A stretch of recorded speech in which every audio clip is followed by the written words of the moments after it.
सोचिए अगर आज रात दुनिया का पूरा डिजिटल डाटा मिट्टी बन जाए, हमारी सारी फोटोज, वीडियोस और हिस्ट्री हमेशा के लिए खत्म। सच तो ये है कि हम एक बड़े संकट की तरफ बढ़ रहे हैं। हमारे पास डेटा स्टोर करने की जगह खत्म हो रही है।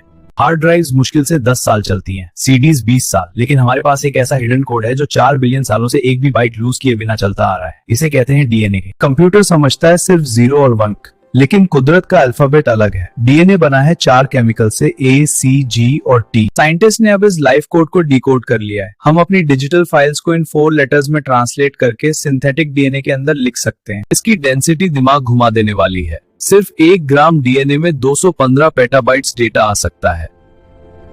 इसका मतलब पूरी दुनिया का आज तक का सारा इंटरनेट डेटा सिर्फ एक छोटी सी चम्मच डीएनए में समा सकता है। ये डाटा हमेशा के लिए अमर है।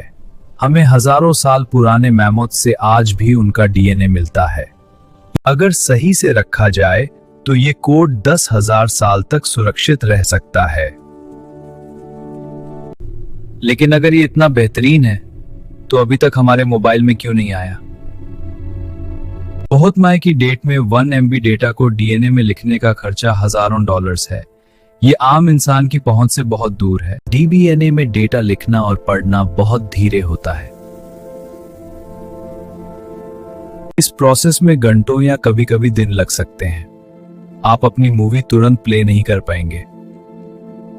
कॉम्प्लेक्स टेक्नोलॉजी इसे पढ़ने के लिए बड़े डीएनए सीक्वेंसेस चाहिए जो सिर्फ लैब्स में होते हैं। लेकिन काम शुरू हो चुका है। माइक्रोसॉफ्ट और ट्विस्ट बायोसाइंस जैसे बड़े नाम इस पर दिन रात मेहनत कर रहे हैं। फ्यूचर में हम डेटा को लिविंग सेल्स में भी सेव कर पाएंगे। पर सोचिए अगर आपका जिस्म ही हार्ड ड्राइव बन गया तो आपकी प्राइवेसी का क्या होगा? क्या कोई आपकी यादों को हैक कर सकेगा? हम तो चले जाएंगे, लेकिन हमारा ये हिडन कोड सदियों तक जिंदा रहेगा। अगर आपको अपने खानदान की एक याद हमेशा के लिए अमर करनी हो तो वो क्या होगी? कमेंट में बताएं।